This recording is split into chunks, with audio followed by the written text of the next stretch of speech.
Châtelain village. Ici, les temps sont durs. Nous partons. On me dit que notre avenir est là-bas. Geneviève. 29 juin 1819.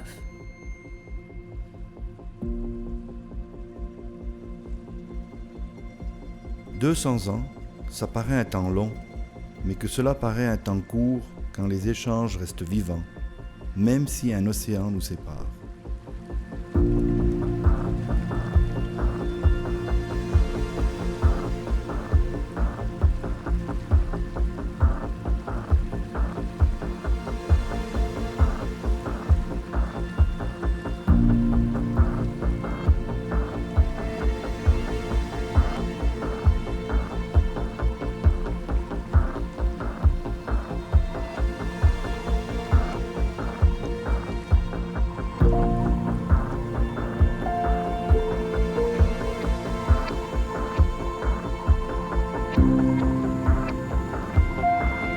Nous sommes ici aux gorges du Trien, là où la rivière, le Trien, rejoint la plaine de Martigny, la plaine du Rhône. Et cette eau que nous voyons là vient de tout en haut, de fin haut, même plus haut, de l'eau noire. Et puis c'est une rivière qui a creusé de profonds ravins. On les voit ici, c'est vraiment impressionnant.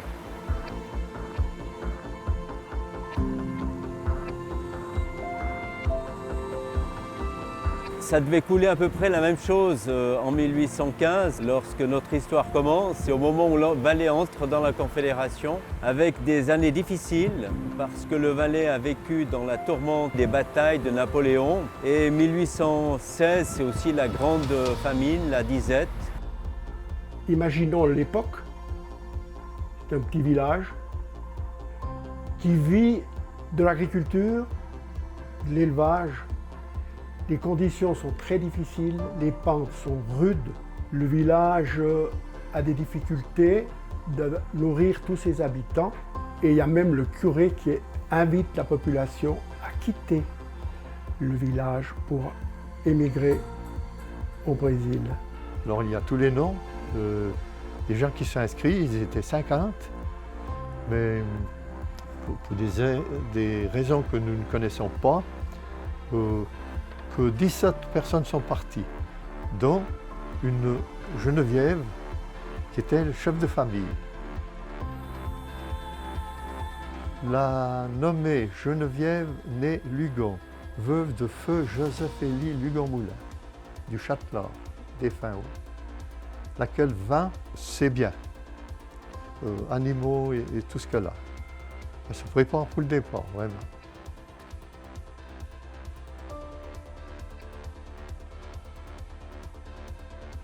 Elle est partie sur un bateau, l'heureux voyage. En 1819, elle a emmené sa famille courageusement. Elle a fait un voyage pénible. Elle est arrivée au Brésil. Elle s'y est installée. Elle a élevé sa famille là-bas. Son fils Jérémie, très vite plus tard, nous a écrit au Fignolin comme quoi ils n'allaient pas trop mal. Et ils étaient dans la culture, notamment du café, là-bas au Brésil.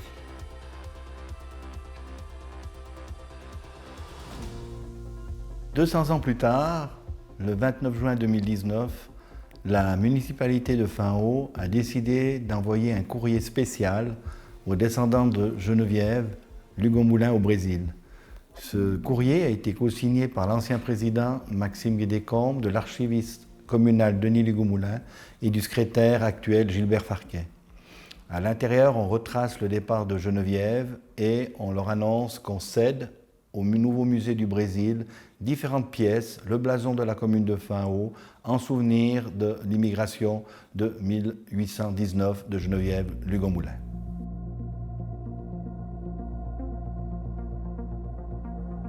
À Fin-Haut, les contemporains de Geneviève poursuivent leur vie simple. La population vit du produit de l'agriculture au rythme des saisons. Les années passent et le Fin-Haut traditionnel évolue et change de visage. La fréquentation de la région située sur le parcours Chamonix-Martigny augmente peu à peu. Au milieu du 19e siècle, il y a une grande révolution qui arrive, c'est les chemins de fer. au tournant du siècle, on construit le Martigny-Châtelard pour relier par le train Vernaillac, qui est une station importante, à Chamonix. Le chemin de fer amène des marchandises, amène des personnes, donc beaucoup d'Anglais qui viennent, qui s'installent là pour 1 mois, 2 mois, et qui logent dans des hôtels. Ces hôtels poussent comme des champignons. On en compte déjà 13, 14 à Fain-Haut. Ça ira jusqu'à plus de 20 hôtels à Fain-Haut dans les années 1910-1920. Et c'est vrai qu'on a peut-être de la peine à se rendre compte aujourd'hui, mais à cette époque, il y a 2 stations touristiques principales en vallée, c'est Zermatt et c'est Fain-Haut. Donc à Fain-Haut, juste avant la Première Guerre mondiale, il y a une quinzaine d'hôtels, il y a des épiceries, des bazars. Il y a vraiment une grosse activité en fait autour du développement touristique. À la veille de la Première Guerre mondiale, on est vraiment dans l'âge d'or du tourisme ici dans la région et en particulier à Fain-Haut. La Première Guerre, évidemment, c'est la catastrophe parce que les frontières sont fermées, il n'y a plus de tourisme et puis il faut attendre les années 1920 pour qu'il y ait de nouveau un redémarrage du tourisme, mais ce ne sera jamais plus comme avec l'âge d'or. Donc il y aura une baisse constante ensuite du tourisme. Fain-Haut est connu loin à la ronde, la population a diversifié son activité, les paysans de montagne deviennent propriétaires d'hôtels, portiers, blanchisseuses, cochers, guides et commerçants. De cette époque, la splendeur des noms des grands hôtels trouve encore écho dans le village. Montfleury, Bel-Oiseau, Éden et les derniers souvenirs des anciens nous partagent l'âge d'or du tourisme. Dans chaque hôtel, il y avait un porteur. On se réunissait à l'arrivée des trains à la gare de Fain-Haut et on avait tous une casquette avec le nom de l'hôtel sur la casquette. On attendait les voyageurs. Moi, je me souviens par exemple, dans le Grand Hôtel ou l'hôtel Bristol, on s'aidait entre porteurs à faire les souliers le soir. Les clients mettaient leurs souliers devant la porte et on faisait ses souliers, on poussait ses souliers. Premièrement, quand j'étais toute petite, nous avons habité à Genève, à l'hôtel Bouton d'Or. Mais moi, là-bas, je ne supportais pas l'air de Genève. Madeleine non plus, et Georgette non plus. On toussait, toujours. Ils ont dû revenir à Fain-Haut. Ah oui, j'ai travaillé au Bel-Oiseau.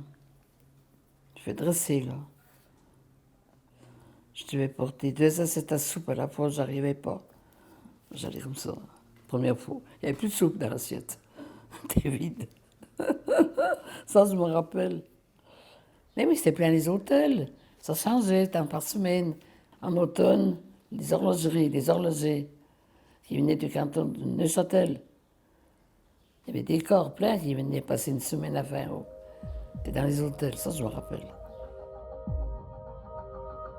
Dans les années 30, pour relancer le tourisme déclinant, Fain-Haut utilise l'eau comme argument publicitaire grâce à des affiches vantant les bienfaits de l'eau radioactive de Fain-Haut-Giétrou. Chaque matin, les curistes viennent en boire un verre à la fontaine de la gare. Durant cette même période, Fain-Haut essaie de commercialiser son eau par sa mise en bouteille. Mais trop de contraintes techniques et la concurrence de la plaine ne permettent pas au projet de se développer. Avec le bombardement d'Hiroshima, c'est la fin du slogan publicitaire de Fain-Haut, l'eau radioactive. Et pendant la guerre de 39-45, les hôtels, entre parenthèses, le Grand Hôtel de Fain-Haut, l'hôtel Bristol, Bel-Oiseau était occupé par les réfugiés. Alors ça, c'est une époque où je me souviens bien des réfugiés, oui. Bon, j'étais seul avec mes parents. De ce que je me souviens, des fois on en discute. Est-ce que vous avez souffert de la guerre? Moi, je ne peux pas dire j'ai souffert de la guerre. On n'a pas souffert à manger, en tout cas. Tandis que ce n'est pas pareil.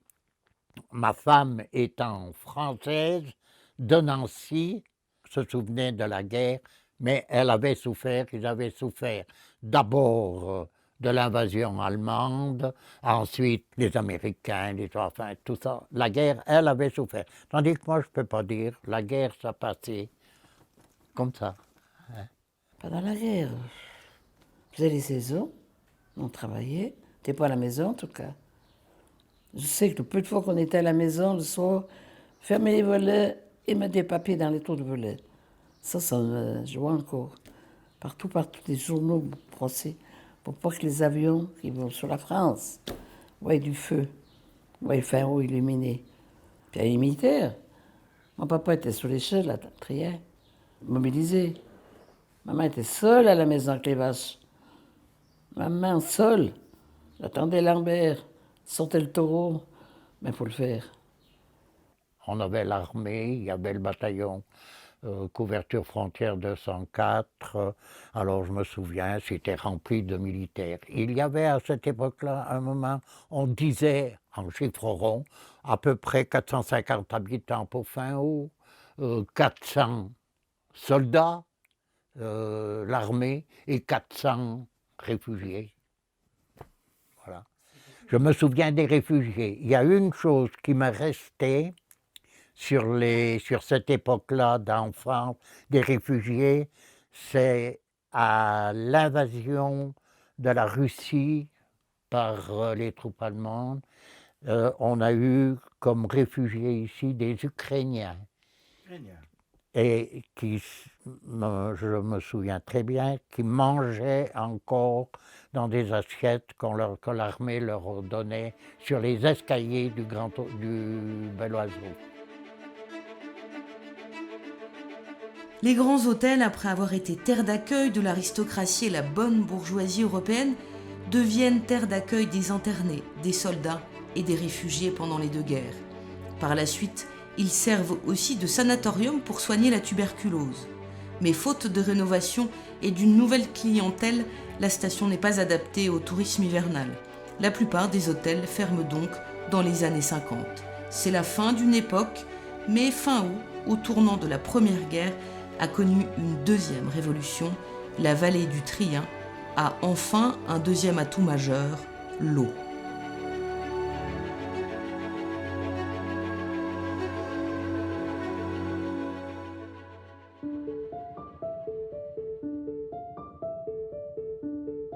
Les CFF, après la guerre de 14-18, étaient en manque de charbon et ils ont décidé d'électrifier le réseau.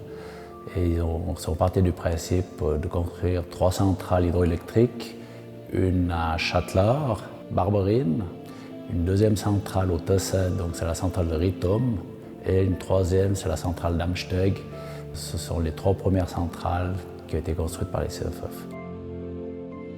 La commune de Fin-Haut voit ainsi l'établissement d'un premier barrage, Barberine.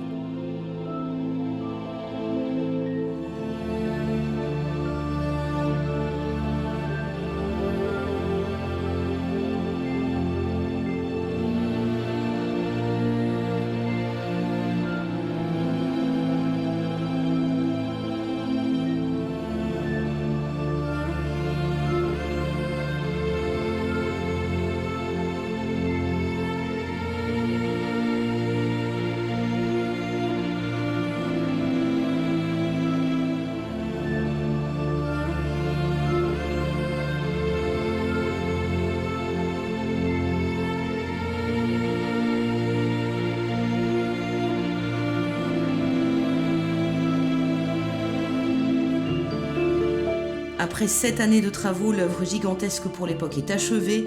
Une conduite forcée de 1310 mètres de longueur va voir le jour.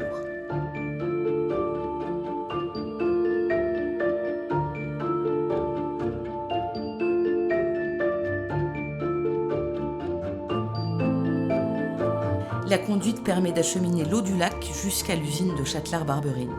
Les CFF en 1924 pour la centrale de Barberine ont mis en service 4 générateurs de 11 MW chacun.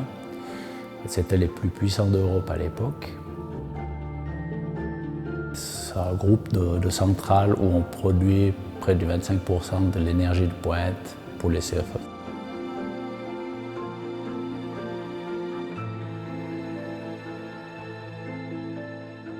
Dans les accords CFF avec les communes, chaque ménage avait droit à une ampoule gratuite sur la commune de Fin-Haut. Et c'est clair qu'à l'époque, c'était vraiment un luxe d'avoir de l'électricité à la maison. Il y a beaucoup d'endroits en Valais ou en Suisse où les gens n'avaient pas d'électricité. Là, on parle de 1924.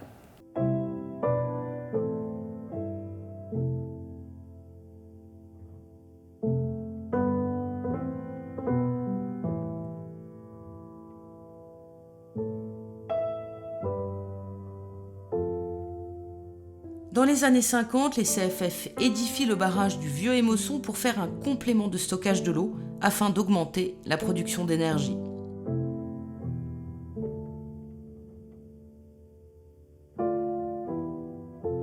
Le lotissement qui servait à l'époque de bureau pour les ouvriers est devenu aujourd'hui une cabane de montagne tenue par la famille Vouillot. Depuis toute petite, je suis venue ici en vacances à Gietro. Je venais particulièrement ici à la pêche avec mon papa, à Émosson. Anciennement, c'était Barberine. Dans le plateau, là, il y avait des alpages, une buvette. Je suis tombée amoureuse de cet endroit depuis ce moment-là, toute petite. Et puis après, je suis venue plus haut, au Vieux Émosson. Malheureusement, mon papa n'a pas pu savoir que j'ai eu l'idée d'ouvrir une buvette. Et puis, il est parti trop tôt. Mais je pense qu'il sait.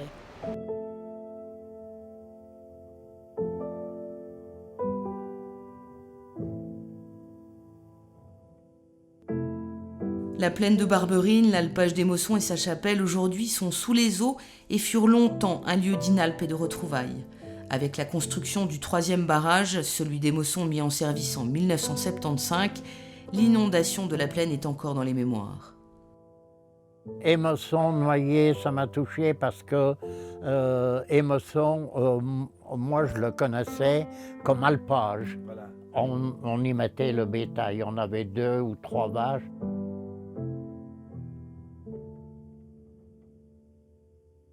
C'est pleuré quand ils ont noyé Émosson, puis ça peut là. Bon. Ça a été dur pour les Fignolais. En 1976, en souvenir de la chapelle du fond du lac, on construit celle de la Gueula, en reconnaissance de ceux qui ont pensé et construit l'aménagement franco-suisse d'Émosson et en mémoire des travailleurs tombés à la tâche.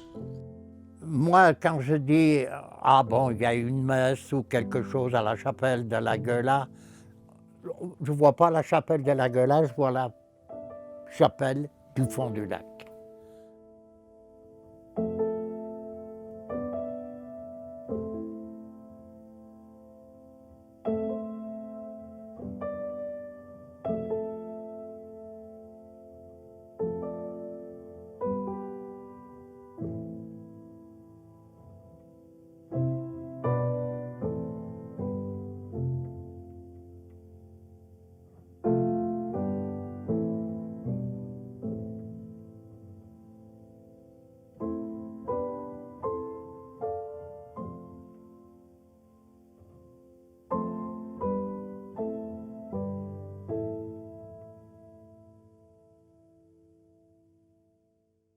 Le projet de construction du barrage d'Émosson, ce fut plusieurs années de négociations entre la Suisse et la France pour aboutir à la création de la société binationale Émosson SA en charge de l'infrastructure hydroélectrique. On travaille depuis l'origine, depuis la goutte d'eau qu'on capte dans nos prises d'eau sur les torrents, et puis on produit, on la transforme en énergie mécanique, ensuite en énergie électrique, pour fournir sur le réseau électrique l'énergie nécessaire pour chacun. Ces réalisations donnent de nouvelles ressources à la commune de Fain-Haut. La moitié de ses revenus provient des droits d'eau et impôts générés par les sociétés hydroélectriques.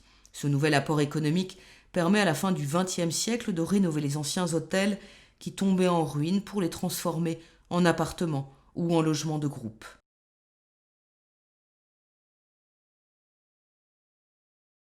Ainsi, l'aire des barrages a toujours donné des possibilités financières à la commune. Cependant, en 2005, Fain-Haut connaît des difficultés économiques. Le chantier de Nant-de-Drance apporte un nouvel élan. Nant-de-Drance, c'est une aventure humaine, plus de 400 ouvriers en permanence, 24 heures sur 24, au cœur de la montagne.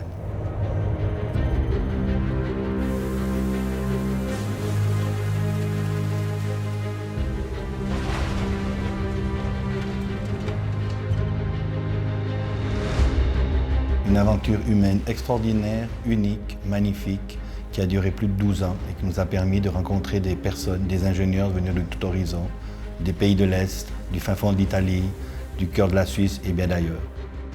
On a eu des discussions, on a eu des négociations, mais toujours dans un esprit de faire deux vainqueurs. Dans le futur, nous allons être une communauté de destin pour la durée de la concession, soit 80 ans.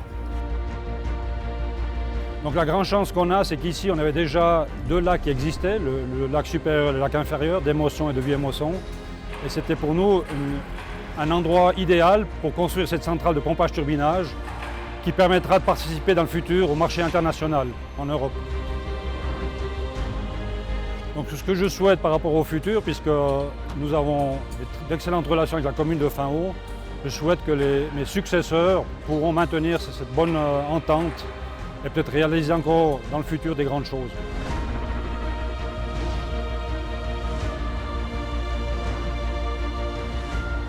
Et dans ce nouveau monde des nouvelles énergies renouvelables, avec les flux nord-sud, Allemagne, Italie, Nandedrans va jouer un rôle pour stabiliser cette autoroute électrique suisse. L'image que je prends souvent, c'est de dire que ça pourrait alimenter 900 000 fours à raclette. Vous imaginez 900 000 fours à raclette, c'est beaucoup de puissance.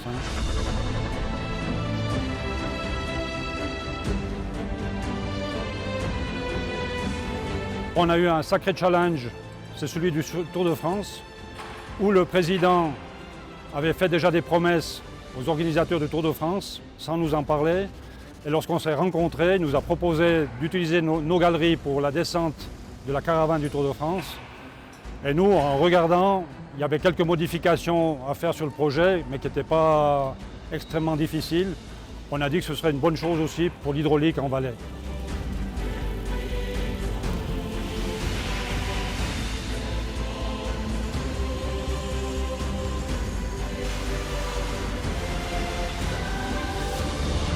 Aujourd'hui, Fain-Haut-Émosson est devenu un nom international. Je pense que tous les cyclos qui aiment faire du vélo veulent gravir notre magnifique côte et venir découvrir ce panorama juste incroyable.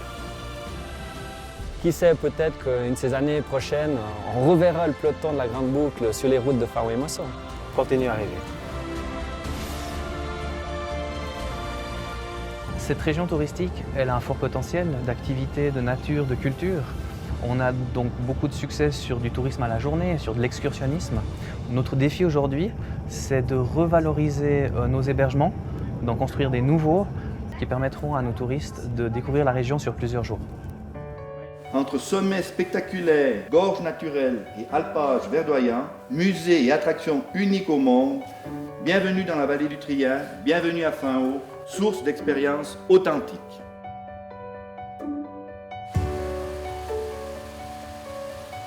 Nous sommes sur la route du paradis où plusieurs torrents longent ce chemin, cette magnifique route, et c'est là qu'a été imaginée cette microcentrale hydraulique.